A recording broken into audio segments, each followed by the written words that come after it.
An important concept in options trading is the idea that options prices are made up of both intrinsic value and extrinsic value. Now, what does that mean? Intrinsic value, extrinsic value.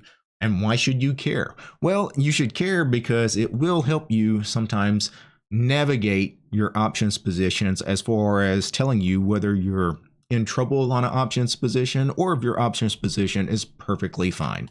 So let's go ahead and take a look at an options chain. I'm going to go to the Google options chain. Let's go to the 47-day cycle. The very first thing you need to know when it comes to extrinsic value versus intrinsic value. The intrinsic value is the real world value. If that option was exercised right now, that is what that option is worth. So with exercise, of course, we're dealing with in the money options. Out of the money options have no intrinsic value just by their very nature.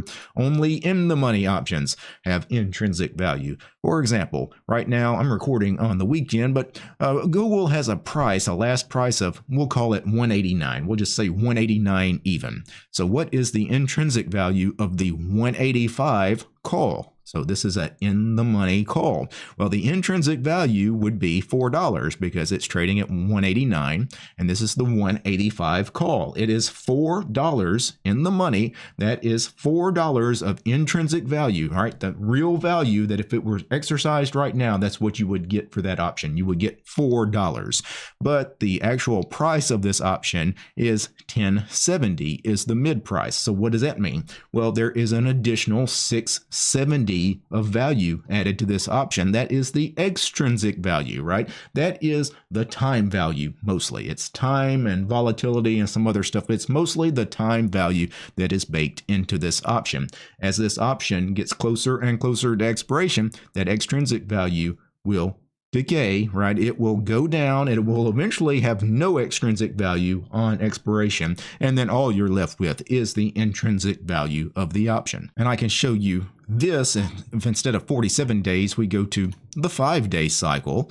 And let's go to that 185 strike. So this call here, you can see the price on this is only $5.90 instead of $10.70. And remember, we're $4 in the money from the last price, right? So we're $4 of intrinsic value. So there's only $1.80 of extrinsic value in this option that only has 5 days of time value left in it, rather than the 47-day cycle, which had, more than $6 of time value of that extrinsic value baked into it.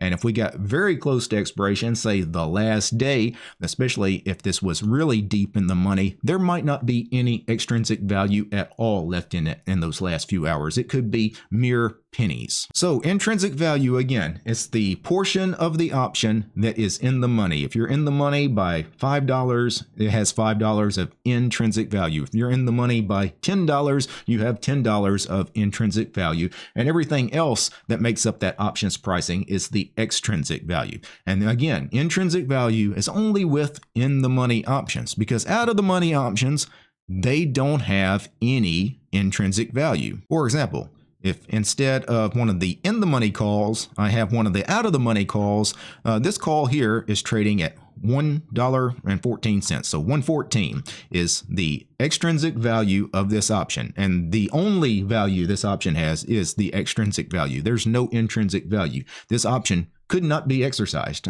because it has no intrinsic worth, right? So all you have is the time value of this option, which would really suck if you were long this call. Now, if you were short this call, that's great.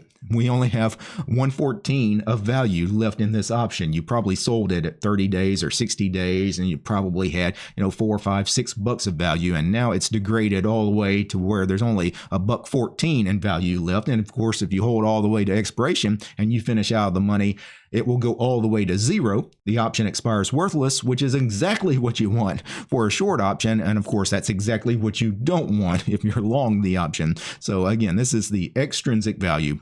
Out of the money options only have extrinsic value. In the money options have both intrinsic and extrinsic value. One thing to note is that because every option has extrinsic value, some time value baked into it, it is almost never appropriate for you to exercise a long option early. This is why, even though early assignment can happen on your short options, and we often say don't worry about it, it's kind of rare. It rarely happens. You're rarely going to be early assigned on an option. And the reason is every option has some time value to it. And if you exercise a long option early, then that trader is essentially giving up all the extrinsic value in that option by exercising early. He doesn't have a right to any of that extrinsic value. He just gives that up. He only has a right to the intrinsic value of the option, the in the money portion. Because of this, early exercise, early assignment, it almost never happens. There is a special case where it can happen, where it makes sense for some traders to exercise early, and that is very late in an option cycle when there is very little extrinsic value left in an option. Let me go into the options chain here. I have open interest as a column here, but I can set this to show me the extrinsic value of an option. And let's imagine that for some reason I was short the 167.5 call. Maybe I sold this thing 90 days out, 120 days out, and now it's 5 DTE, and Google has done nothing but skyrocket the whole time I've been holding this thing. I didn't defend it in any way for whatever reason. And you can see right now, you know, the extrinsic value of this option is only 11 cents. There's only 11 cents of extrinsic value left in this option. So practically nothing. So the counterparty, the other side to my short call, somebody is long this call.